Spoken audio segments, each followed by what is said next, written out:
works out in that. Makes it even.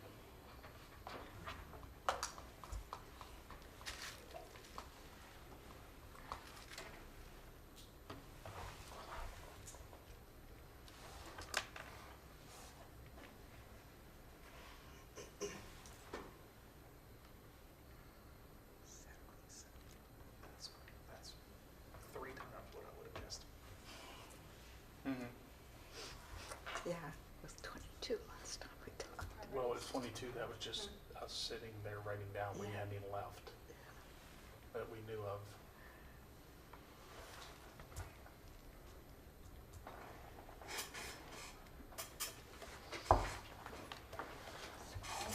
Almost. We're going to check the water usages and stuff to verify how long they've been, et cetera. All right, time is 5 p.m. This meeting of the Mayor and Council of the City of Frostburg is called to order. Mr. Bryan, take the roll, please. Mayor Lawson, Present. Commissioner Coburn, Here. Commissioner Forsyth, Here. Commissioner Grove, Here. Commissioner Snows. Here. I think for the benefit of our guests, maybe if we could do some introductions of the folks on that side of the table. Thank you. Nick Costello, Chief of the Frostburg City Police Department. John Miller, Community Development. Amy Phillips, Finance. Lydia Beeman, Project Management. Jennifer Walsh. I lead Regional Engagement and Government Relations for Frostburg State University. I'm Shadow Robertson. I'm the new president of Frostburg State University, and I really appreciate the opportunity to be here this evening. And Patrick White, City Administrator. All right, welcome to you both. And Dr. Robinson, we will turn it over to you. So the purpose of inviting you here today was to just kind of give have a more formal introduction on paper between the city and the university, and to talk about how we intend to continue to build this relationship we've been working on for a long time. So. Sure. Thank you very much. And so I, of course, don't have any prepared remarks, but I have shown up with a deep passion for the work. So for those of you that haven't been force-fed my biography by all the social media we've been pumping out, I grew up in rural Appalachia. I grew up in a small town in rural Kentucky on the Kentucky-Virginia border. It was about 30 plus miles to a town the size of Frostburg. Going to a town this size meant going to town. According to my parents, I'm now a townie. But my passion around rural education and Appalachia in particular is centered around my experience growing up, the opportunities that I had because my parents believed in education, because my parents knew that it would open doors that could take me anywhere in the world, and in my case, thankfully, back to Appalachia. And you know, I think Frostburg State University is somewhat unique in that there are not many universities located in the heart of Appalachia the way we are, and the most important thing to me when I think about the role of our university and moving forward is never losing sight of the symbiotic relationship we have with the communities around us. That we know if Frostburg, if Allegheny County is doing well, if Mount Maryland's doing well, the university will do well. We know if one of us struggles, the other's likely to struggle as well.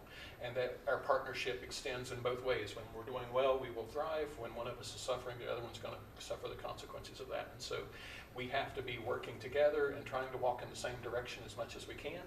And you know, for me, because of that mission to serve and connect with our region, I think if our biggest champions aren't the communities that are closest to us, that we're not doing our job well.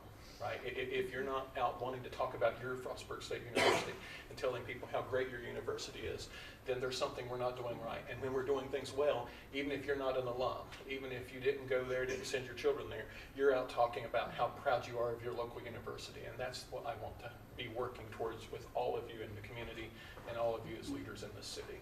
And so that's the work I'm looking forward to doing, and I'm deeply honored by the opportunity to do it. I couldn't possibly agree more with what you've said, and I think everybody on council probably feels the same way. Obviously, we've already had a couple of meetings, like last week when we talked about the countywide Town Gown initiative, even though we're not calling it that. Sort of, there will be more stuff to come out with that, but we're really looking forward to just anything that we can do to, like you said, to be an equal partner in that relationship and to really push us both forward. We're really looking forward to that. No, and I think one of the things that, you know, I always highlight as one of those sort of hidden values of a university that we don't probably talk about enough is that if we're doing well as a university and bringing in the best faculty and staff, and I think we do tend to bring in the best faculty and staff members we could even imagine hoping for, you see them not only as great educators, but they're contributing to the community. You see them out at the restaurants, you see them serving on boards, you see them volunteering. And so while we certainly encourage that from our students, we want them to be engaged and we want them to feel welcome. You know, I think one of the things that we don't celebrate enough, but I'm very proud of how many times our faculty are involved in making our community a better place. And so when you as community leaders welcome our faculty and staff into your businesses, into your organizations, what you're doing is you're making it easier for me to bring great people here. And if I can bring great people here, then it becomes easier to grow enrollment, because if the faculty and staff love where they live, that comes through to the students. And then the students are like, that's a place where I want to study. And if we do our jobs to the best of our ability, hopefully many of them, when they graduate, then want to stay. Because if, you know, what I've warned 2 or 3 people is like, I would love for you to come and visit, and you may never leave because you'll fall in love. And that's what I want our students to experience when they come here, to fall in love with this region, so that they, if they're not from here, they want it to be their home. And if it is already their home, they know that they'll have an education that can take them anywhere, and they hope it keeps them here. And finding those relationships so that when they graduate, they will have those opportunities, if they choose, to build their careers and their families here in the mountains is, you know, one of the many goals I have for our future. Yeah, sorry. Oh, we certainly appreciate all the faculty that serve on our commissions. Yes. They really have added a lot. Yeah. All right, I'm looking forward especially to working with your staff to talk about, you've already been out in town. Everybody has seen you out in town in a bunch of places, either through your social media or just the fact of seeing you physically present in town. But I'm looking forward to giving you the tour that we talked about, the video tour, to really talk about our history, because I think especially the area you come from, coming from Eastern Kentucky in the coal fields, you're really going to be impressed with the history of how it's all connected together. Yeah, no, the history of this region, as I even said during my interview, and somebody on the committee said it was the moment they decided they wanted to hire me, was, you know, and it's how I feel. It's like I am a child of Appalachia, and I am the son of a coal miner. You know, that was the industry that my father was in. It was what all of his family was in. And the reality of that community growing up is everything that wasn't coal was there because of coal. You know, it's why did we have grocery stores? Well, the coal miners and their families needed things to eat. And so, you know, one of our goals as a university, right, is, and we all know the history of coal here. It's similar to the history of coal in Kentucky, right? It certainly faded over time. One of our goals as a university is to support all of the different communities in finding the next economic act, right? Because the economy is always changing. There's always new industries. There's always industries that are fading. And we should be a partner in that, because we are the talent engine that will provide that next generation of workers. So as you're working with economic development initiatives, either working with existing industry or future industries that you're trying to bring to the area, one of our goals as a university should be preparing that highly skilled, highly qualified workforce that are ready to step into those jobs the moment they walk across my stage. Absolutely. Have you been to the Miners Memorial? Not yet. I'm saving that for a day where I can spend some time. Yeah, Because, yeah, I was expecting to zip through it, and I ended up spending like an hour and a half. Yeah, it is something I've read about extensively, but I think that'll be part of our tour. yeah, it's not one of those I just want to walk by, right? Right, yeah. That is very special to my heart that there is one here, and so I've almost purposefully avoided it so that when I go I can linger. Members of council, anything else? We're also looking forward to the parade. Yes. Yes, please come out to the homecoming parade. We have more than a month to put it together this year, so it's Okay. bigger and better. Oh, we'd love to have students involved too, like Yeah. journalism students can come here, like Natalie. Watch Natalie at work and you know, take notes and see what we wanna happens have at city council. as many times as we Yeah. can have our students get the real world experience, because it's something we're very proud of at Frostburg, is the amount of, I mean, the technical phrase in academia is experiential learning, but you know what it really means is you don't just know the stuff, but you actually do it, Yeah. right? Because one of my goals is that as many of our students as possible are day one ready. You all know it as business leaders that one of the challenging parts of a business when you bring in a new employee is it takes them some time to be ready to actually do the job you're paying them for often. The more opportunities to do that work while students, the faster they're going to be ready on day one. And that's one of our goals as a university, is to provide those day one ready employees. We'd love to have some of your environmental students on our green team. Okay. Will, when he was at FSU, was on our green team. And they could really, it's a very active one, so Yeah. they could really get some hands-on experience. Would love to facilitate those connections. Okay. Anything else? We are appreciative of your time. I know that you both have already put in a full day of work, and then you stuck around town just to be here for this, so we're appreciative. Well, I am so honored for the opportunity to be able to stick around this town. This is a special place, and I'm deeply honored by this opportunity and look forward to working more with all of you. Absolutely. Thank you. Thank you, sir. Thank you, Thank Jesse. you. Thank you. You'll see our Director of Public Works on your way out. He's on the phone. Moving into topics for next week's council meeting. Looks like a lot of these have the name John Miller beside them. 4A, community development software. Community development software, we have settled down to a company called GovWell. Uh-huh. Believe it's going to be a better forward-facing citizen platform. We're also going to work into hopefully being able to do some of our own plan reviews with this software. It's all, you just upload the drawings to it and it'll check them off to kind of speed up the process with that. So we don't have to use a third party. Total for that will be, if I'm saying this right, $16,000 a year, just a little above what we're paying for iWork. This program would not be implemented till next July. Is that when the iWork contract goes away? Yeah, this will give us time to input all the information and get everything the way we want it. Is there a reason why you're replacing iWork with this? iWork is not very user-friendly from the public-facing North staff side. Oh, either way. It's the technology's outdated in it. This is more AI-driven per se type stuff. It's all the information's uploaded to it. And they actually, because they wanted to allow us to get started a little earlier, they gave us a 3-month free period. So instead, the first year, instead of it being a 12-month contract, it'll be 15. So we can actually start implementing a good bit sooner. We might actually get it up and running before July 1, but it will be in replacement of that eventually. Yeah. We did budget for this, but time runs short.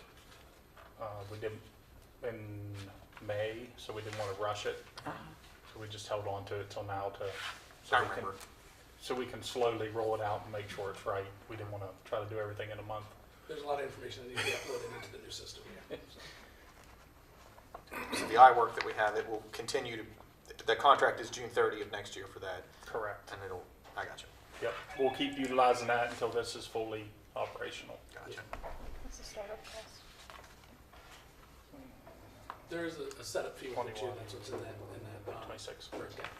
Say it again. It's like 26 for startup.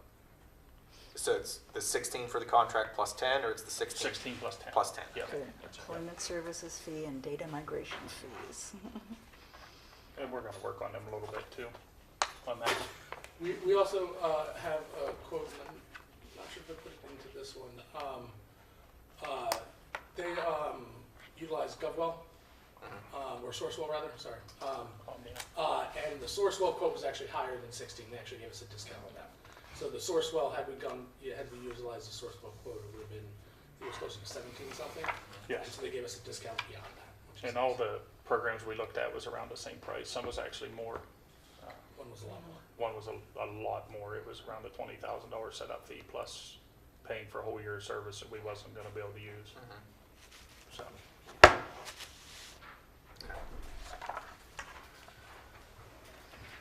All right, so that'll be a resolution. We're going to adopt that at the next meeting. Okay. Yes, if he's approved, yes. Got it. Next is the adjustment to the code related to the definition of a dwelling. Is that right? Dan, we spoke about this at the last work session. Yes, We were going to hold off because we had some other things to add to it, but we're going to hold off on those things so we're going to talk about this. Got it. Okay. it's the definition of a dwelling in a trust. We have one property we've been dealing with that they have listed in the trust. However, they're not registering it as a rental. No inspections, no nothing. So we had to clarify this language. Michael clarified this language in 3.01 registration occupancy, so we could pursue making sure that property is in compliance with the rental registration. Because they're renting to somebody who's like, it's not a family member. No, they Okay. keep, what the verbiage they use with us is it's in a trust and it's a rent to own. However, the tenants flip over about every 4 months, and get to the own portion. So I'm not sure what exactly is going on in the contract. So this will take care of that little cleanup of the language. And the original language is on the screen if you wanted to compare it. Got it. All right, so this will just be the first reading of that ordinance, and then we'll talk about it again in September. Got it, okay. Anything else on that before we go? Item C, resolution to correct permit fees. Correct. That was an oversight on my part. If you look here, do you have it up there, Patrick? Yep. Highlighted yellow, it says $105 per trip. I'd actually had a typo from an inspection that I was reading and typing one thing. In the green is the corrected, it's less than 300 square feet, $50. They all actually went down. 380, 899 square feet, $75, etc. So it's just a correction, all that went down.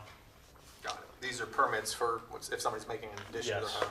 Yes, correct. Do you want to talk about that email I got today with that, or do you want to do it in discussion topics? No, you can talk about it now. So today I received an email from Gerald Whitaker, Office Attorney General, who oversees the Maryland Home Builder Registration Act, inquiring about guarantee fund fees from the city for every new home constructed in the city from July 1st to 2025 to July 1st, 2026. I was not aware of this, but we are to be charging the builders $50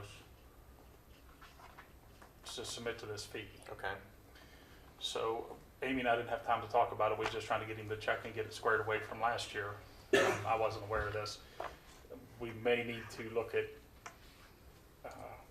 our costs to make sure we're not going to go upside down on the $50 that we got to take out, or we need to add the $50 to the new construction fee. To give everybody an idea, it was 9 houses last year. So We only did 9 last year, so yes. we owe the state $450. But the new fees, we need to see if it will cover that $50 cost, or if it needs to be added as a separate fee. Yeah, in the travels today, I had to get time to talk to Amy to Okay. see if should be good. I think we should be good, but we'll definitely have to do it next year, but I'll let you know. So that will not be on the agenda for next No, week. I just wanted to, I just Okay. wanted to bring that up as a discussion while we was talking about. Okay. All right, so you're going to do more research on that and get back to Yes, us. I'll get you some numbers and, It's just this one section of fees that's changing, just these correct, that'll be the accessory one. structures. Correct. Okay. All right, we good? Anything else on that? All right, next is an appointment or reappointment, I guess, to the planning commission. Yes, we're looking for approval for Ray Race to be reappointed to another 5-year term on the planning commission. Mr. Race has done well, and he's interested in serving 5 more years. Were there any other applicants? No. Okay. That's pretty easy. All right, next, maybe not so easy, Mr. O'Brien, we're on to electric bike ordinance. So this is to kind of start the conversation. We have been, Mayor Logsdon and Mayor Morris from Cumberland had spoke to MML about trying to make this an initiative of theirs to push towards the state. MML has kind of focused on 2 initiatives this year. This is not one of them. It doesn't mean that this won't also get pushed, and Rich is going to be working on some things to really try and get some attention to an electronic bike ordinance and some state laws to kind of make things kind of common across the board. What we have here is Cumberland's recent ordinance as an example. We are going to work on putting one together ourselves. Michael's been working on the Center Street agreement, so he hasn't been able to get to this just yet. So this probably won't be in the upcoming meeting, it'll probably be the one after. But I wanted to get input from anybody if there's anything in particular that you want to see as part of this, so that when we put it together, it is in a direction that everybody's comfortable with. Cumberland has a good bit laid out, especially as far as how things are defined, what's allowed. But I know that there's been a lot of complaints that you all have heard, and I want to make sure that what we're doing is appropriate for everybody. Well, I guess the way to do this, and we can certainly talk about it, but once this discussion is over today, I think we need to refer this specifically to the police department, either to Commissioner Grove or to Chief, to figure out what legally you can do or what we want to do to define what an electric bike is and define where they can go. Do we want to allow them on the sidewalks? Do we want to allow them on the streets? If we allow them on the streets, do they have to follow the rules of the road? Do they have to wear license, you know, whatever. That's kind of the point of this discussion. Yes, sir. Yeah, thank you. I would I'm certainly sure I be- can't be the only one who gets complaints about, or from people that say, you know, I was run off the sidewalk, I had to jump into my neighbor's rose bush to run out of the way of an electric bike, or, you know. I mean, and some of it should refer to all bikes, because I see people on just regular bikes just zipping down a sidewalk, and that should not be. We need to have signs up that all bikes on sidewalks should be walked, unless we want to do an exception for kids. I don't know Well, about that. hey, Chief, I think you looked into this. The state of Maryland has a rule about sidewalks on bikes, right? Yes, the Maryland Legislature, the General Assembly did pass a law. I mentioned it briefly a few Yeah, work sessions ago, then I right. confirmed 100%. The default state law is that they're allowed to ride on the sidewalk now unless a local jurisdiction passes its own law. So it actually reversed how it used to be. It used to be Right. by default, they weren't allowed. Now by law, they are. The biggest concern I have at enforcing it from a regulatory standpoint is no problem. We just want to know, you know, clearly what type of bike is allowed, what's not. The biggest problem we have, though, and I've told some folks in the community, please call us, because sometimes they'll say I was just run off the road. And my view is, with or without a sidewalk regulation, if somebody's driving recklessly, almost hitting people, we can certainly stop them under other existing state laws.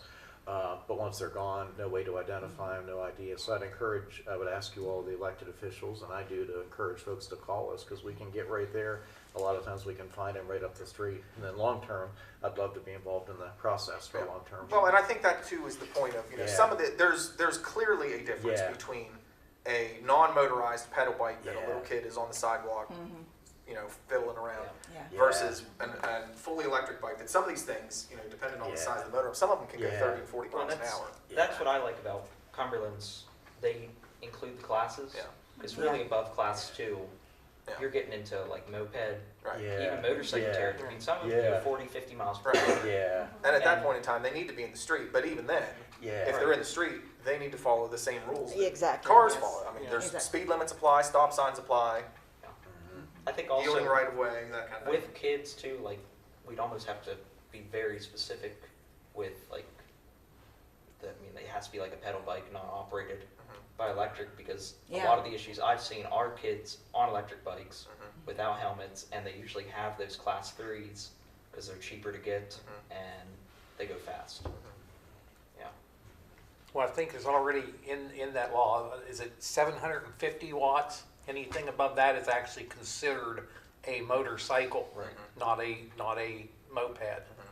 So we can look at that, and as far as on the sidewalks, I could see pushing the bikes in the business district, but we don't want a 6-year-old In a- kid in a having to resi- be right. out on Main Street riding his bike. Right, yeah. Yeah.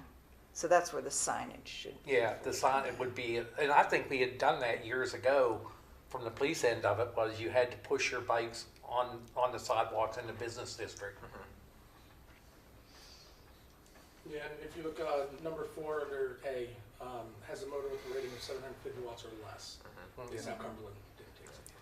And I think Maryland does identify the same classes. I believe Cumberland adopted that from the state of Maryland. Yeah, so for the benefit of the two new commissioners on the right side, so back earlier in the summer, when we attended the MML summer conference, myself, Mayor Morris from Cumberland, the mayor of Ocean City, a couple other folks, there were 5 or 6 of us at the table. We had collectively talked, because this is, obviously Frostburg's not the only place where this is a problem. So we had kind of brainstormed, could we bring this to the General Assembly to try and get them to make this a priority? It's not gonna happen this year, at least not under the umbrella of MML. Next year, but we're not gonna wait 2 years for this to, this is intended to be something we can do on our own unless and until the General Assembly acts for us. So, Yeah. all right, so where do we wanna go from here? Give this to Chief and, If anybody has any suggestions or any concerns about what would be in there, please make sure you email me and Chief, and we'll Okay. work with Michael and we'll get an ordinance together. Like I said, I doubt it would be by next week, but it'll be. okay, Thanks for hopefully by including me. September we can do Oh, first yeah, reading of an absolutely. ordinance for this.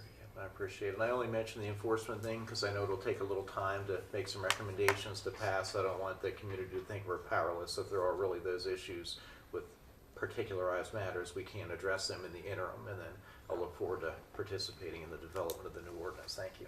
So we'll just make sure public awareness, call the police. Yes. Got it. Okay. Next is a change order for CSO. Correct. So this is CSO 10C. It is a bit of a scope change, and it will have a monetary change as well. Whenever the original bid documents were put out, the quantity for pipe, just a strict typo from the engineer, was 30 feet of pipe, and it should have been 300, which of course comes with a significant cost difference between 30 feet of pipe and 300 feet of pipe. So this comes to $30,000. Of course, this would fall under the contingency budget for the project. The contractor obviously submitted for it for the change once they found it. Pretty cut and dry. Just an error that we didn't catch early on. Does that mean they would have come in higher? Their bid would have come in higher, and we would have Correct. chosen somebody else? Only by, they still would have been, they were about, if I recall, $150,000 less than the next one. Okay. So they still were quite a bit under. And every contractor bid on 30 feet. Oh, Yeah, oh, it was okay, so a- the original. it was on our The side. RFP was Okay. wrong. Correct. Okay. Yeah, from the Okay. design engineer. I Got see. it. Do you know what the initial cost was? It would have been 30 feet times 100, so 3,000 compared to, 30,000. Yeah, And you mentioned that there were some things that actually wound up being a little bit cheaper, so we're correct. probably still gonna be Yeah. right at the same amount. We, in the initial bids, there's, for instance, just one line item, there's almost $7,000 for clearing and grubbing of brush. And there's no brush to grub on this job. So we should be able to make that up. You're gonna Good. have little chunks like that that we'll make up later. Okay. Thank you. Next looks like FY26 budget amendments. Yes, a little late, but better late than never. Mm-hmm. So I'm not going to go through everything, but the main changes are due to capital projects that got pushed to next year, or I guess this current year, such as roundabout that we had budgeted for. We had budgeted more CSO costs than we actually spent during the year. And there was one other. North Water and the well project. We had budgeted a good bit for the well project, and we didn't spend that much. Anything that just says adjust to actual, I was trying to balance everything out, and so I ended up picking littler items just to get everything to balance. So those are just sort of fill-ins. Everything else, if there's something that we knew hadn't been recorded yet or was a change to the budget we did in January, I just added that. A couple grant awards that came in different than we expected. The cost for the HVAC repairs in City Hall, just added those things in. Okay. And I got rid of the proceeds from fund balance. We were able to take all of those out. So that's what I was just going to ask Yeah, you. So that's a- I'll ask you again next week for a specific number, but Yep. what was the transfer from fund balance versus what was projected, the actual versus? Okay. Yeah, it's a good bid. Yeah. A good bid in our favor? Yes. Yes, that's what I thought. Yes. Okay. All right, so I'll just, when you give your report next week, I'll just ask you for a specific number on that. Okay. And, if you guys look at it in the next week and have any questions, just shoot me an email, I'll give you a call. Anything else on that? Has the audit started again? Yes and no. We've done some preliminary things. I'm not ready for them to do Okay. final stuff. They're Okay. supposed to come in October. Okay. We're on schedule. I shouldn't have said that. Anything else under budget amendments before we move on? Okay. Moving on to general discussion items. This is abatement of code violations. Just for discussion, we're looking at streamlining or cleaning up, however you want to word it, the abatements for Jay. Also the fines and fees associated with that. We seem to be absorbing a lot of first-class mail and different things, the way legally we have to do it. So, you send 3 or 4 notices out at $10.44 or $11, and Jay's time to get this stuff taken care of. Trying to streamline that, and eventually looking forward to upping some of the citation fees to match some other jurisdictions, and hope to curb it, and we won't have to do any mailings. Right. That's the ultimate goal. Things have been going pretty decent. Most of the citations that's been sent out have been paid or went to court and judgments have been placed against them. Got some liens placed on properties as well. So, Tangentially related to this, I guess, is it 14 West Main that had been having the problem with the dumpster for a long time? What's the deal with that? he arrived yesterday. Was he yesterday? No, yeah. Yes, he arrived yesterday. Made payment downstairs for the water bill. Dumpster's supposed to be taken care of. He assured us it was. We're not going to transmit anything to court for 30 days. He's got 30 days to pay the citations that he has. The previous ones, yeah. Several $1,000s, and he's supposed to take care of the trash. Supposed Lots to of get pieces the of doors paper up put on there. there. Oh my goodness, yes. Supposed to get some doors put on there, either a dumpster or doors put on it that they can store it without it being in sight of the public. Oh, okay, yeah. Yeah, because that was pretty Yeah. unsightly. So that's all taken care of Great. Great. for now, She showed Well. up. as long as the 30-day holds. Yeah, Yeah. that's fine. For this month. Yeah. Yes. So as part of the abatement, these numbers are not necessarily what they're gonna be. We haven't gotten that far yet, but this is just an idea of the kind of new structure that we're aiming for.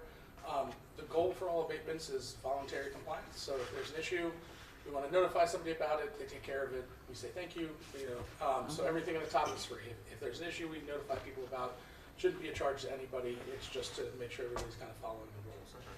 Once we get into the citations, one of the issues that we've had, as John was saying, is we're not really collecting enough funds to pay for the work and effort that Jay puts in and that other people put in. So we'd be looking at adding an administrative fee is essentially what it is. And then for abatements themselves, either having an hourly rate for city staff or actual cost if we have to hire a contractor. Part of the issue with hiring a contractor is we do absorb that cost and we're not sure if and when we'll get it back. So there's a balance between when we want to hire a contractor or when we want to do it ourselves. But if we do it ourselves, if we don't have a rate, then basically people are getting things for barely at cost or sometimes under cost. So the structure would be to fix that, kind of adjust some of the timelines. As we got into this conversation, we realized it was a much bigger project. We were hoping to have something a little bit quicker, but we're going to spend some time on it, do it right. And then we're also going to look at a vacant building. Yes, that's the next thing. Yeah, which Of which there are apparently many. So we're going to look at a vacant building registry, and this is going to be done in hopes that folks will have to register their buildings in hopes to encourage them to either sell, repair, do something with the property instead of letting it sit and fall in. Jay and I did a quick run around, took some notes. We're in the area of 70 to 80 vacant properties in the city. Are they all residential? Are there any commercial? Couple commercial, not many. There's a couple commercial, and depending on how far we dive into this, there could be more commercial if we're, storefronts or whatever the case may be. I made a spreadsheet for Amy. We're gonna look into it next week. Check the water usage on them properties. Some of them we don't have to look at the water usage. There's no gas meters, there's no electric meters. They're just sitting there falling in on themselves.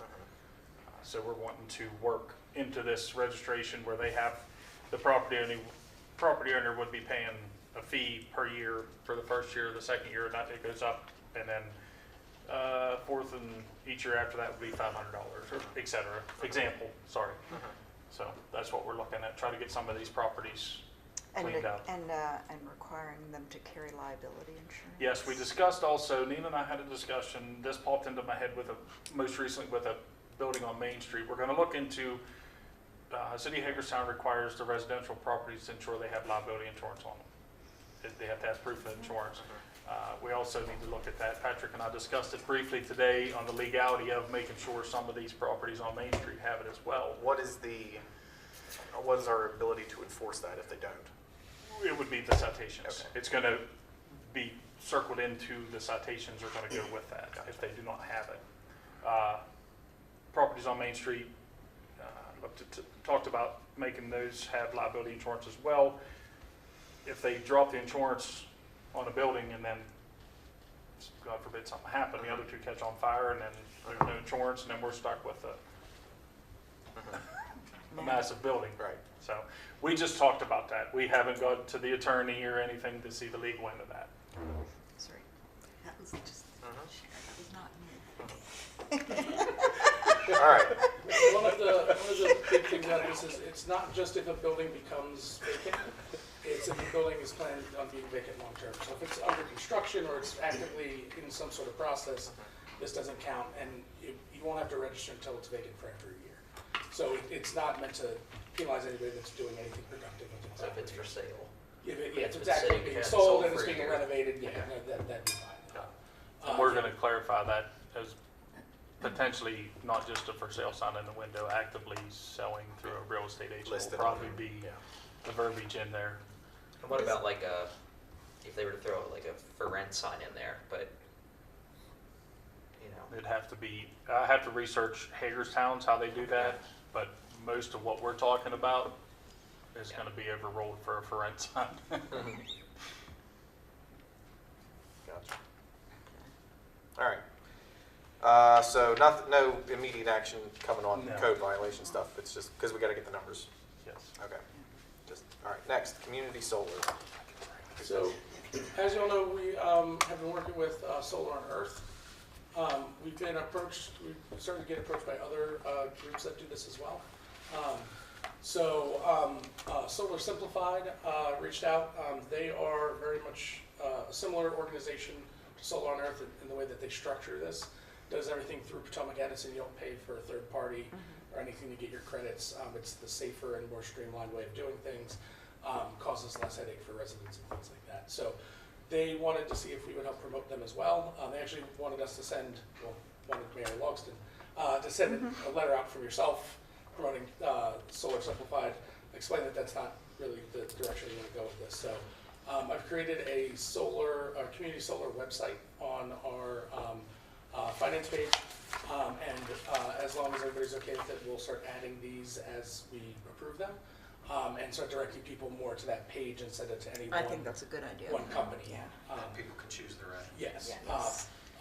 And they each have different, are connected to different solar projects, so the percentages are different sometimes and things like that, but they'd all be Yeah.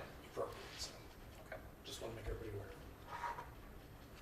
So do we need to take action to approve this particular company as something like whatever, somebody we I don't trust? think so. We can 'Cause just add it to the We're website. just promoting it.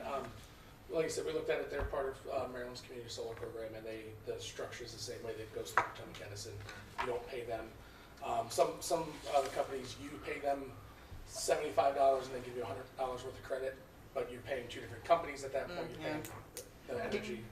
When you say they're part of Maryland's community solar program, does that mean like that it's something that the state has approved them? Like, Yeah, I believe they're registered. Yeah. okay, well, that's great. They have Yeah, a that's number. good, yeah. Okay. All right, that's good. Next is an RFP for service, I guess, or action from Maryland Historic Trust. Yes, we have a RFP prepared to send out for North Water Street project. We have to have a company record the history of the properties. In order to meet the Maryland Historical Trust requirements, this is the best approach. We can utilize the grant for that. So it's no money out of our pocket. The grant will be used for that. Great. Okay. And we can't move forward without that. And we cannot move forward without that. Right. Utilizing their funds. You have me at their funds. We did also have to do a MHT review for the capital funds that we got from the governor.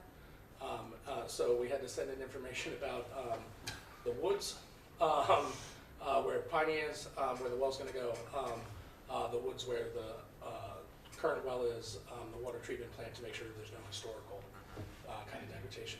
They said it would take a month. We got it back in about 2 weeks. They said we're good to go. They see no adverse effects. So we can move to the next stage of requesting the capital funds. Good. So then that will lead to an RFP for demolition of those buildings in North Water. We have Bennett and Brewer's going to type up the spec sheet to put the bid out for the demolition to ensure we check all the boxes, because asbestos, site control, site stabilization. As soon as we have that back from him, we'll bring it to the meeting and let you review it. That'll be paid for out of the funds as well. Okay. So Out of the same grant or a different the grant? same grant, Okay. and unfortunately, we do not have a timeline. We're shooting for November to have the properties recorded, and the historical trust to say okay that it meets everything, and then it'll probably be spring before we demo them. Okay. This has taken quite some time with them. Yeah. Everything No. always Yeah. takes more time. It's super slow, so we're working through it. Because the properties are relatively old and do have some historical value, but are well beyond repair, one of the big things the Historic Trust wants us to do is really do some research on it, and then they're going to require us to create some sort of historical Record. marker, Landmark or or- include it in something so that the history of it continues on, and we can talk about what that'll be once we know the history a little bit more. All right. Good on that. Item 5E, Christmas. Oh, geez. Yeah. So we have officially applied for the Hallmark's Mayor's Christmas Towns contest. Submitted last night, so if we think they boil it down to finalists, that will get votes and things that will be put up for vote, and then the winner of it will apparently be in the town will be used for a Hallmark movie. So if we win, we might have Hallmark here filming a movie. All right. If anybody's ever wanted to try or be in a Hallmark movie, dreams might come true soon.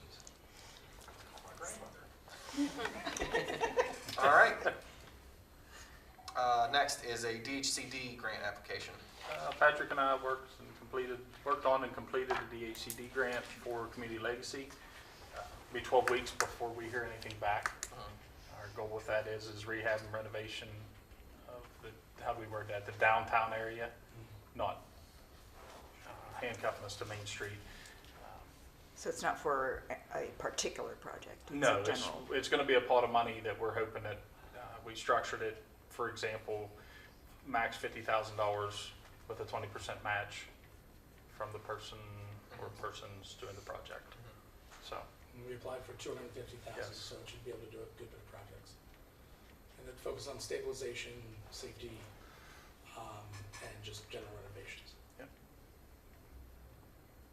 and Frostburg first did a facade grant out of that. I remember, yes, you told me that. Okay. All right. Next is update on the microgrid and sustainability project. Well, Will and Patrick and I have been working very hard.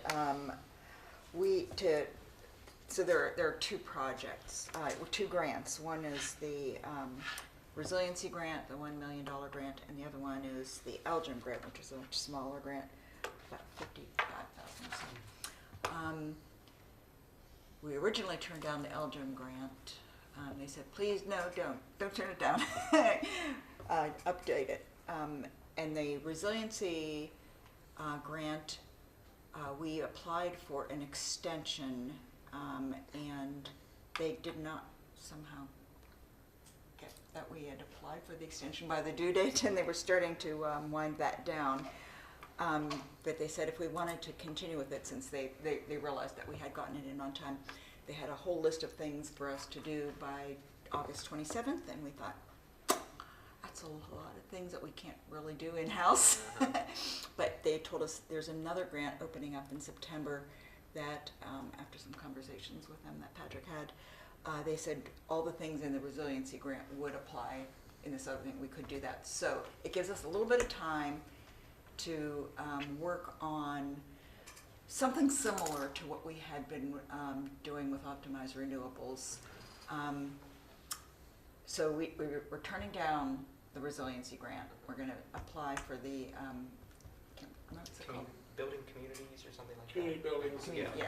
That one. And its deadline is until November, is that right? Yeah, it opens September 9th. Okay. But that's not the deadline yet. So in the meantime, we updated the Elgin grant.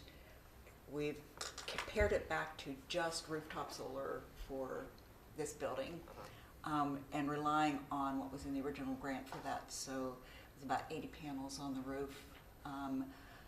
We got a cost estimate from Mountain View Solar that looks a lot more realistic than the one that Optimize Renewables had put in. By about 70,000. Yeah. They said, that does not look right, like twice as much as it should be. So we're looking at a much better payback period, and something that we can actually fund ourselves and own ourselves, which, you know, for the long term especially, is going to be really good for us. Then we had a meeting with Maryland Clean Energy Center about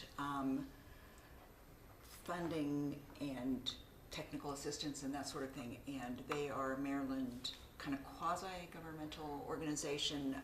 They're a green bank. They can provide bridge funding. You know, I think the Elgin grant doesn't, we can't get it until we complete the project. So they could provide bridge funding, for example. And they would. Also, they provide low-cost loans too. Yeah, so that looks like it's something that could be really advantageous for us, for not only for the Elgin grant, but also for this community buildings, whatever it's called. So that's what we're going to concentrate on next. Patrick did turn in the redone LDEM application today. So we're waiting to see what they say. They might want a little more information, but we did it to the best of our ability so far. Okay. Yeah. We're trying to stay within our means, but also planning ahead with rising energy costs and knowing and that the solar would lock volatility in us the market and all that stuff. Yeah. So the plan moving forward would be if the Elgin grant goes through, the grant was for $55,040. The cost is to do solar on this is estimated at just a little over 108. So it would be about 53, 54 that we would have to come up with in some fashion or another. That is an estimate right now because we do have to get a more detailed understanding of what it would cost. Things have gotten a little bit more energy efficient, so hopefully that will go down, not up. But one of the things that Mountain View Solar said to us was that they have panels that are much more efficient than the ones might that be able were to do less panels that produce the same or more.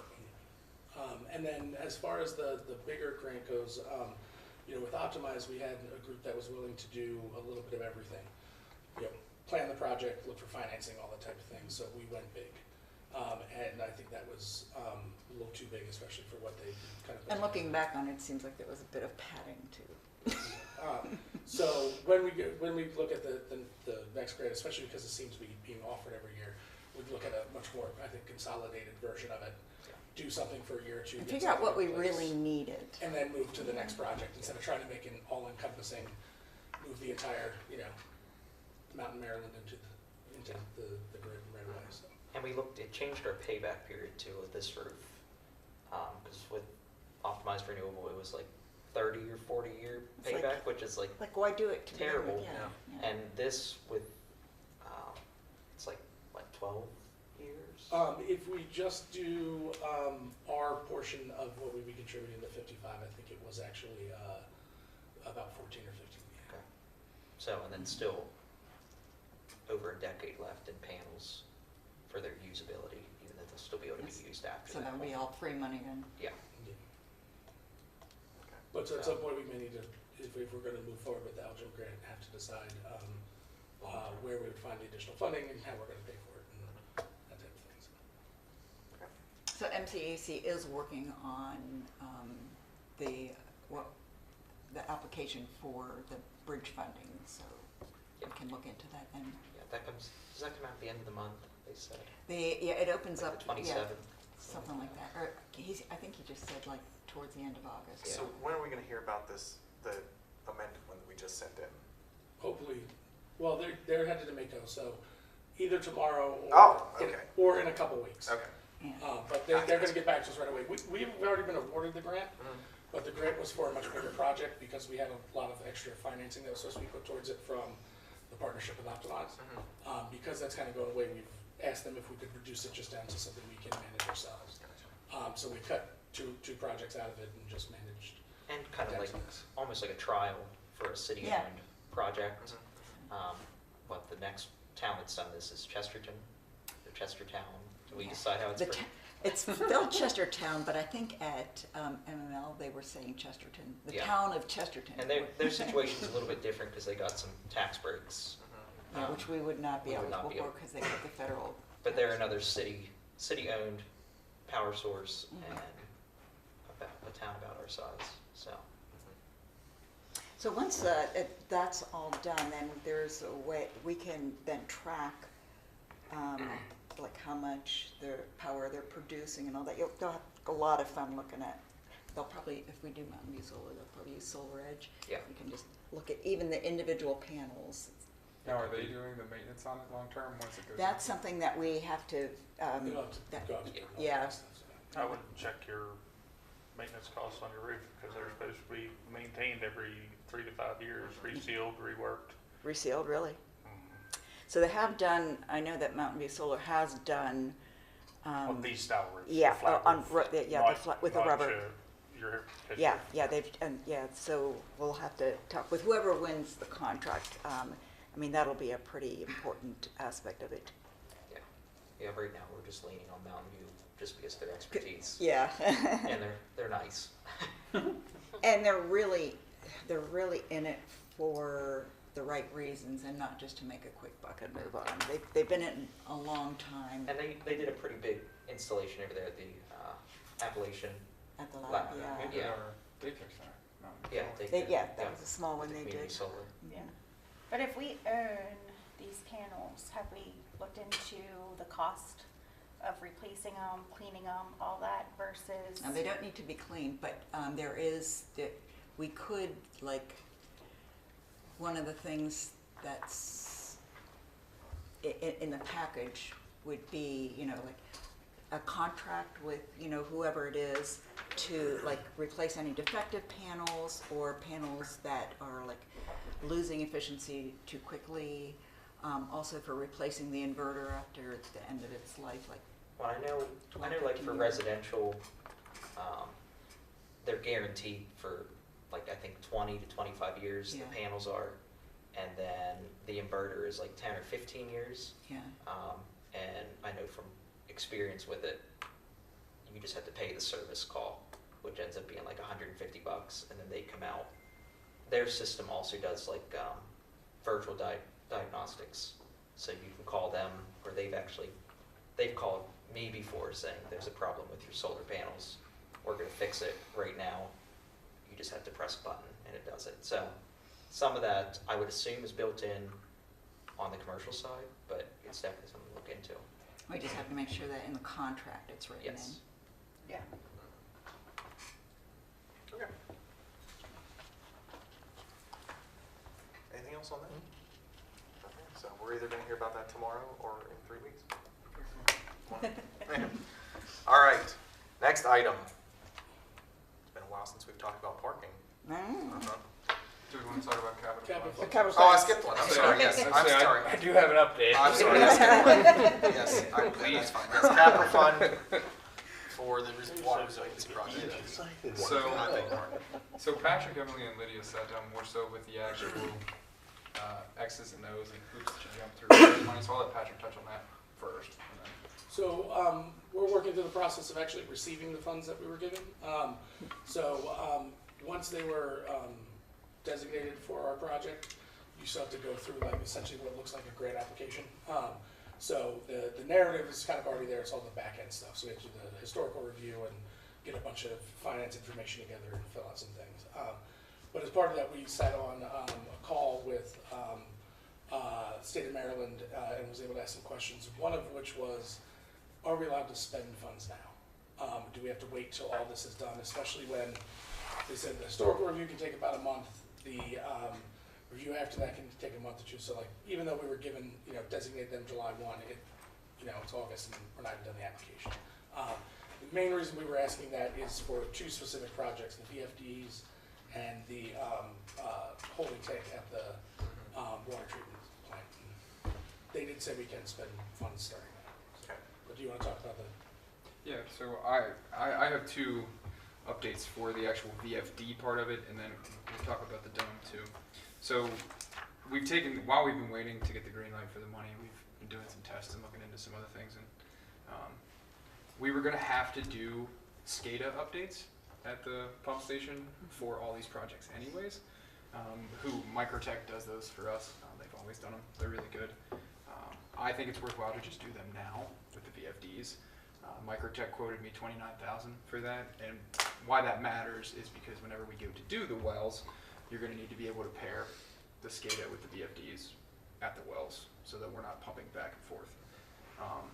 What it would mean, your first thought is, well, why don't we just wait until the wells are done? But by doing it now, in partnership with the VFDs, it just means more savings now. Cheaper now than it would be in 3 years or 2 years, whatever. And then it's just a better optimization of the pumps now.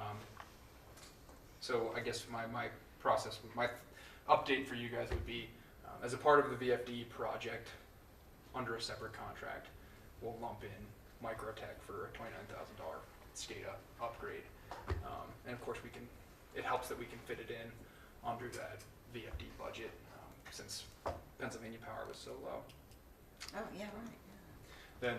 But the other update too is Potomac Edison and I have been looking through everything, and remember Potomac Edison is kicking a lot of money towards this project. They asked us if we could upgrade the cable between the new VFD for the big pump and the big pump. So not all 3 pumps, but the 225 horsepower pump and the VFD that it'll go to.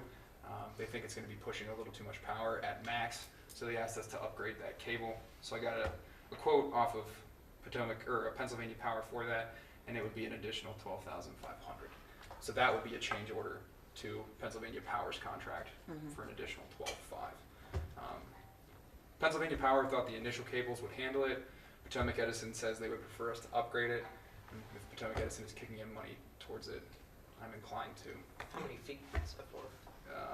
34 feet. It's about $117 a foot. So yeah, it's cable about like that. So that would be a change order. Safe than sorry.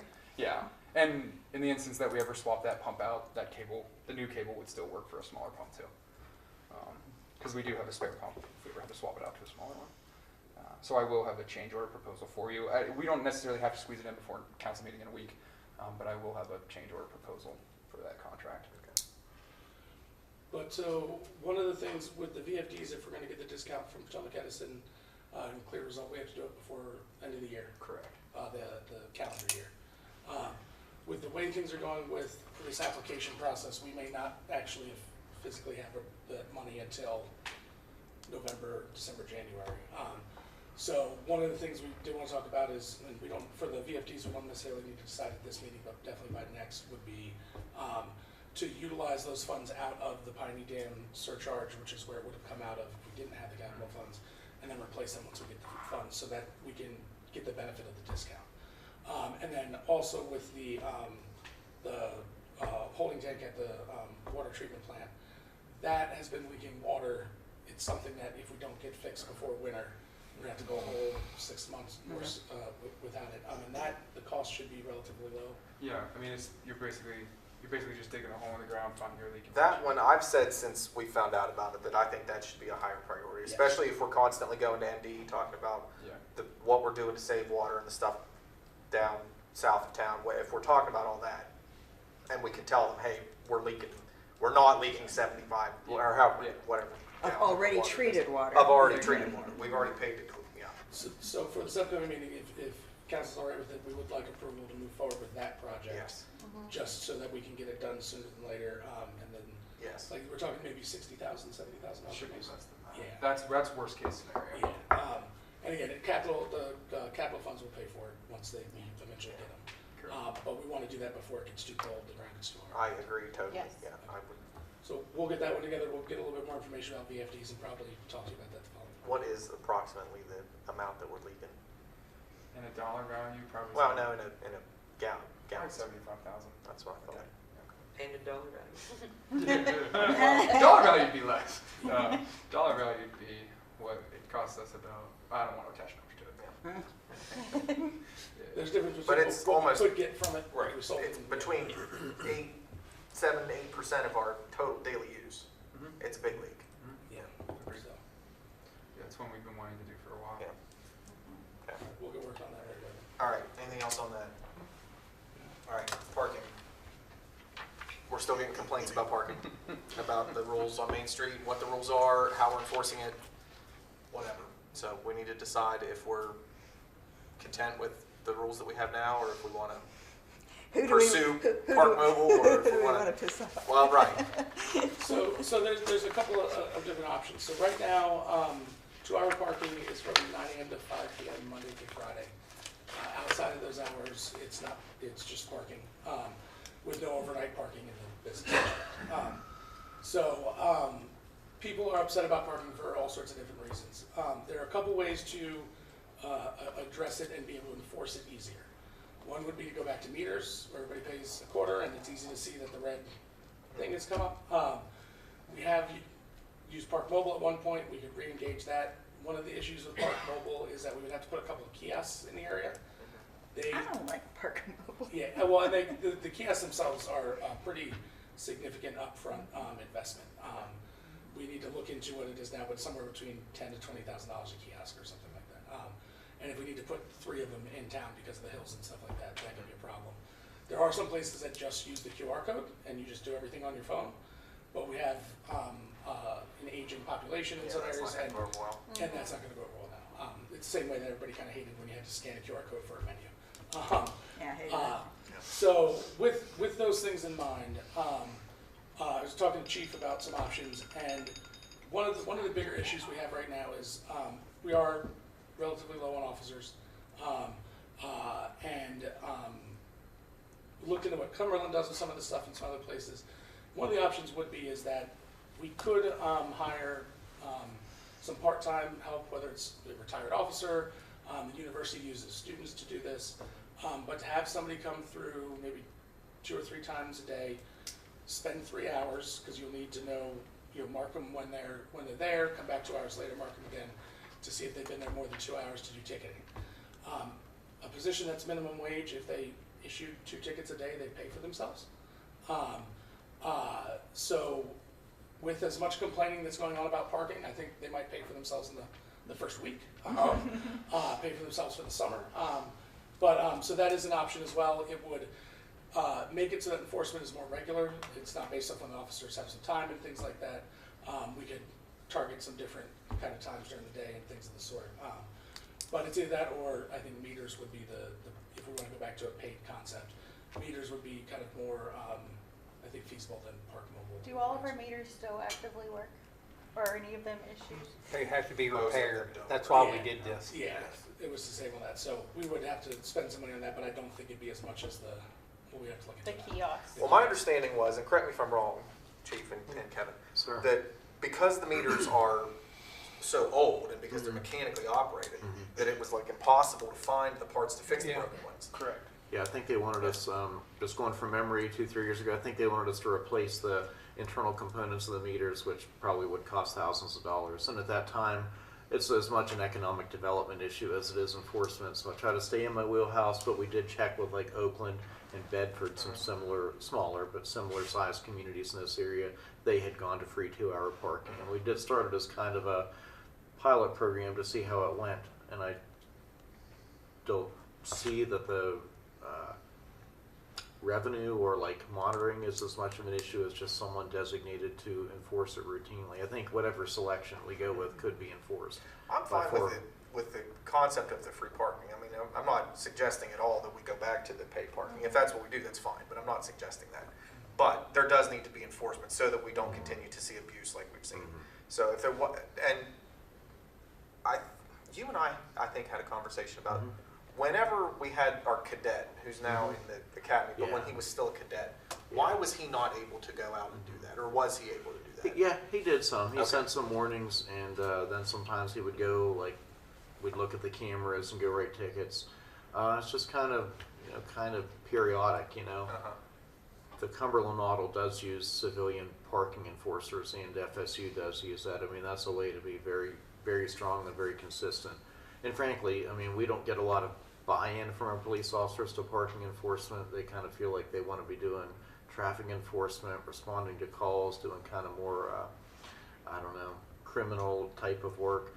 And not saying we can't direct our employees to do what we'd ask them to do, but it has been the trend. Like, they have a lot of training, they want to use their training, they want to apply their skills to kind of somewhat what feels like more meaningful pursuits, and we don't need a police officer to enforce parking. So probably wouldn't be bad to explore that, like we started with the cadet program. we could look at a part-time civilian employee. That's fine. I mean, I'm not sure I'm in love with the thought of they're not doing it because they don't want to. There's plenty of things in my job that I don't like to do. I know, But it's That's really, Nick's nice way of saying that we try very hard to keep our officers from leaving. Sure, I get that too. But yeah, if there's a way we could look at potentially hiring somebody who's part-time, And then we'd be We talking, can you give them know, a cute little hat. yeah. we'd be talking maybe 9 to 12 hours a week, like it wouldn't be anything Yeah. serious. If they did that, they'd be able to do 3 days of enforcement midday when we think there's problems, Yeah. things like that, scheduled as we see kind of appropriate. It would be honestly ideal for a student, you know, to do, or Yeah. or even Yeah. a retired officer or someone. it is a good chance to get experience for somebody who wanted to get into law enforcement. It has become what would be said maybe to be the industry norm. It is much more common than investing and training a police officer to go write a 2-hour parking ticket. I mean, I think we can do a more developed system. All right, let's look at that then. Yeah, I think that's a good idea. But if that's the case, we are gonna order the Monday through Friday, 9 to 5 enforcement kind of, to go anywhere there's a 2-hour parking, we're gonna add on a little sign that says Monday through Friday, 9 to 5. Okay. Just so everybody's aware of when we'll be doing that. And also for the people that are complaining about issues on Saturdays, realizing that 2-hour parking isn't enforced on Saturdays. Okay. Anything else on that? All right, next. Tell us what you've done up at the Dam Keeper's house, please. Sure. So I've gutted the side that had the wrecked bathroom, pulled the plumbing out, pulled the electric out, ran the new plumbing, ran the new sewer plumbing, put the chases up against the wall. Got it. I have it to the point now where, as of a week ago, I was ready for the electrician. I spent 0 time there last week. I was at Piney the entire time. It's not working on Underwater. Yeah. So I have it officially ready for the electricians to come in. This is the side when you walk in the front door on the left where the 2 bedrooms that share one bathroom, that side. Correct. So I have reached out to the 3 local electricians that we would typically use for things like this. They were all very comparable. I asked them to all put together an hourly rate for me. Of course, this does not include material. This is just the hourly rate for the electricians. The material, in theory, should be the same across all 3. Liberty Electric, who does mostly residential, came in at $90 an hour. Stevens Electric, who of course has a lot of contracts with us, does a combination of residential and commercial, but 95% commercial, came in at $85 an hour. And then Pennsylvania Power, who actually got the VFD contract, who has done a little bit of work for us, came in on average at $85.75 an hour. So like Very close. their journeyman rate was $85.75. Their master rate was $90, and their apprentice rate was about 78 or 78. So it averages to about 85. All 3 of them expressed the ability to be able to start to some extent within the next 2 weeks. Of course, they would all have different levels of manpower. PA Power thought they could throw a lot of manpower at it pretty quickly, finish in about a week. Stevens Electric said they would throw a good bit of manpower at it and finish probably in the next 2 weeks. And then Liberty would do a little bit less manpower, but kind of do it over a 3-week period. So they're all fairly comparable. They could all turn it out pretty quickly. At this point, now that I have the rates, I would probably turn it over to you all and Patrick to go from there. It's going to be a fairly standard, here's where we're going to put an outlet, here's where we're going to put a light for that bathroom, and then on the panel in the house, we would obviously swap out. All 3 of the electricians, independently without me putting any influence on them, laughed at the panel that was in there. So we would have them swap that panel out and then close up the blatant problem things, just to get the house squared away. Nothing extra, nothing crazy, just safety stuff first, and then the remodel. So an apprentice could do a fair amount of that. Yeah. Is there one company that you would prefer, or you feel better one over the others? I don't like to pick favorites. I've done a ton of work with Stevens. They've done a ton of work for the city. They've been great to work with. PA Power, we've recently started working with. They've been great to work with. I have no experience with Liberty. I have not worked with them, but I've heard really good things. I have the biggest rapport with Stevens Electric, but again, I've been working with PA Power on some stuff, and they've been great to work with too. That's, I guess, my way of saying I really like two of them, and I've heard really good things about the third. Okay. So, And this will be a cap put on the Correct. amount to spend. So part of the reason we did this is because we knew that the overall cost would be below what we needed for bids, so we got quotes instead. correct. So they won't be able to spend over what we allocate towards the projects. Well, you'd rather get it done sooner than later. Yeah. There's that.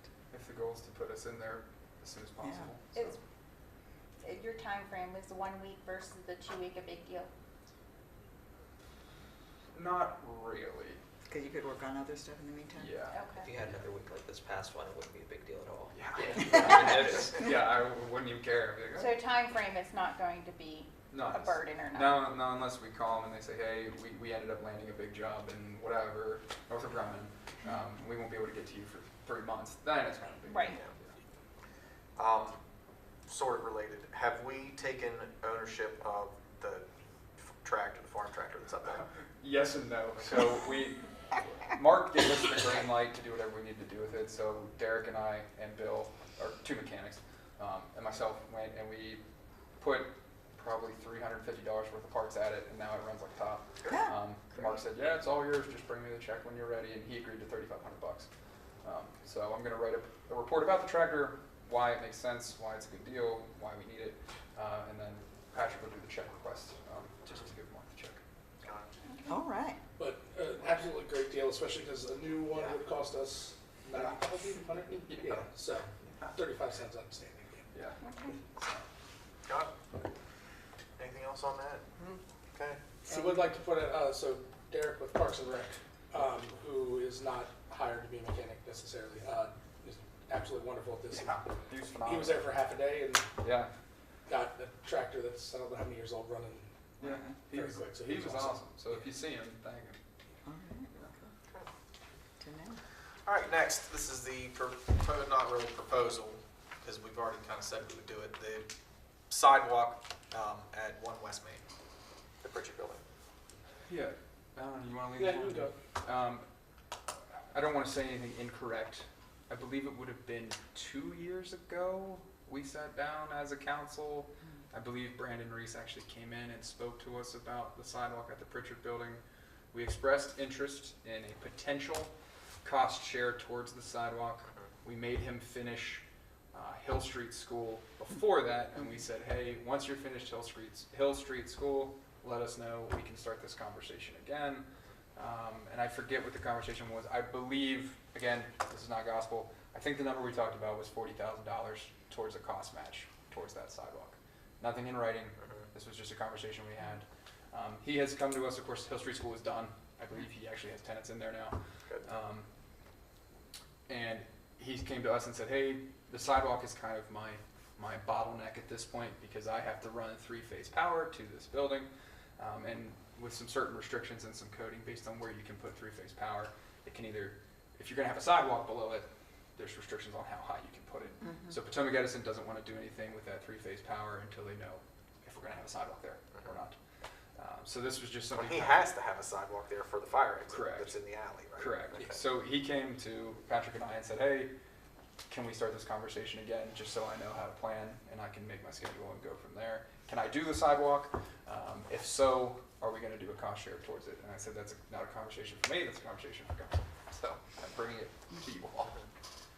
And then I believe we spoke about this more recently, since 2 years ago, and the conversation was we want to make sure that the alley, or that road stays open. Correct. So, because we did talk about one point about do we just make it a walking way behind there, but the sidewalk would be an entranceway towards behind like the St. Mike's area where the parking lot is and things like that without having to go through like the courtyard or walk on the street with cars coming down there. So I think it's a benefit to the community to have on there. I think we saw, and this was many years ago, this was before my time, but there was a public meeting about closing that alley, and it did not go. It did not go well. No. So we're not closing the alley. Yes. So as long as the sidewalk that we need allows for cars to go through. What I normally see there is a delivery van parked, delivering things. But Yes. apparently it's highly used, I just never went on. So, He is making substantial progress in that building. Oh, good, good. One of the, when we had that conversation about doing a cost share, can we get Safe Routes money, Safe Route to School money for that, or is it too far away? Too far away, I would think, yeah. It might be right on the fringe of Bell, but I don't know how the commercial district between, because there's residential behind there on Ewell, and then commercial, then residential, then school. I don't know how that would affect it. We can try. Yeah, let's look into that. How wide does the sidewalk have to be? I think minimum ADA compliance is like 36 inches. Okay. A normal sidewalk is wider than that, but minimum for ADA, when they did the study, I know I'm speaking for you and I don't mean to, No, you're but fine.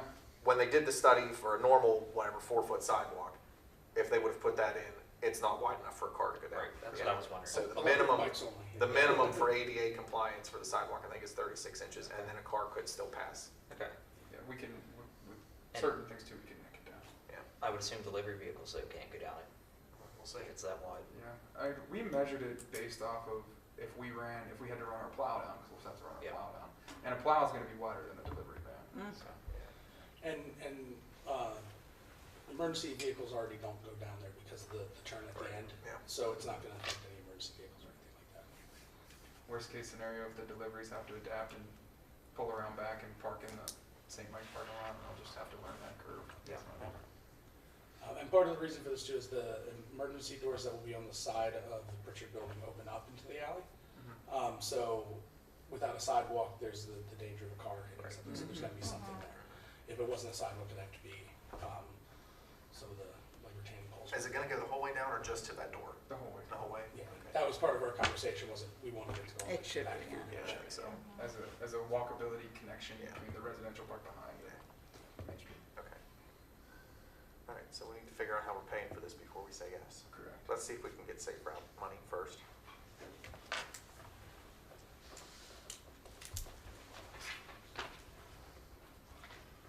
Are we still holding anything, like we had that money in escrow for over at Pritchard for the gazebo park thing, we were holding money in escrow for that for him. Do we have anything else like that for him that we're holding on to? Okay, I didn't think so. We held some retainage for the Hill Street School stuff Okay. until it was 100% done, Yeah. aesthetically done, and we just paid that out. Okay, A couple weeks ago. Yeah. okay.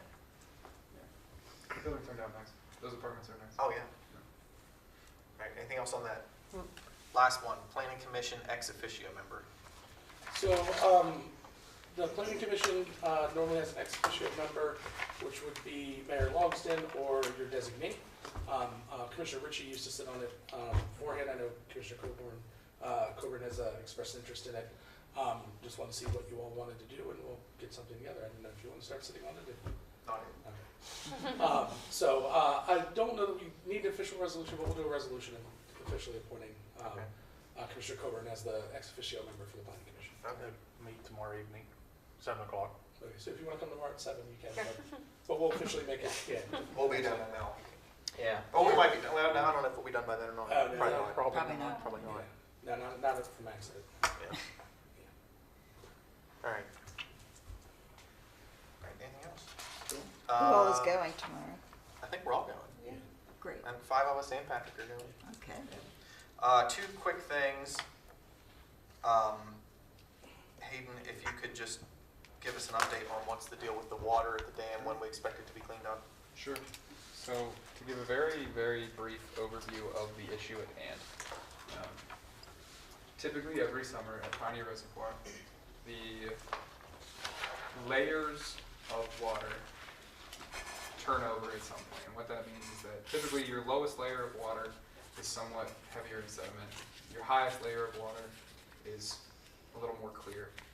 It's just based off of temperature. The coldest water sinks to the bottom and holds the most stuff. The warmest water will go to the top, holds the least amount of stuff. That usually would happen at the beginning of September every year, and it would take about a week for it to balance back out. When it turns over like that, it stirs up the sediment in the water, and it makes us have to filter more to treat that water. It happened in the middle of July this year, and it didn't show any signs of stopping or leveling out. So what happened was manganese and iron and just some other turbidity-related items were very prevalent in the water at Pioneer Reservoir. we were just plowing through filters at the water treatment plant, turning them over about every single day, which should not happen. We were keeping up with it, and the quality of water we were putting out was the same as what we had always put out. Absolutely safe to drink, absolutely safe to bathe with, absolutely safe to cook with.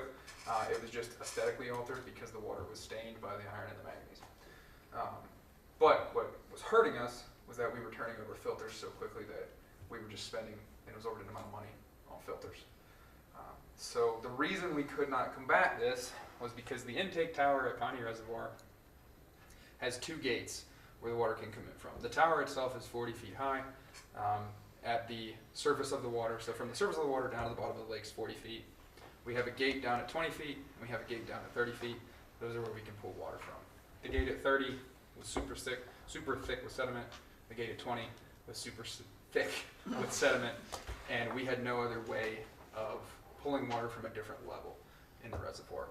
So what we did over the last week was we built a gate that we fabricated that we could slide down over the one that was 20 foot deep, and then put a standpipe on it that we bolted on that would raise up and pull water from 5 feet in depth of the reservoir where it was a lot clearer. So we did a bunch of tests and we figured out dialed in exactly where we wanted to pull water from, and then we built our adapter gate to pull from 5 feet. And we installed that yesterday. Of course, we've been testing all day today.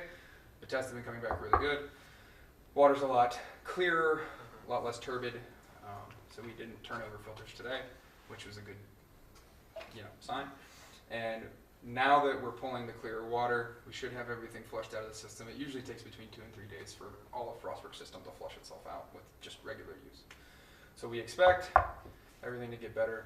We're on the downhill slope now with the water quality getting better.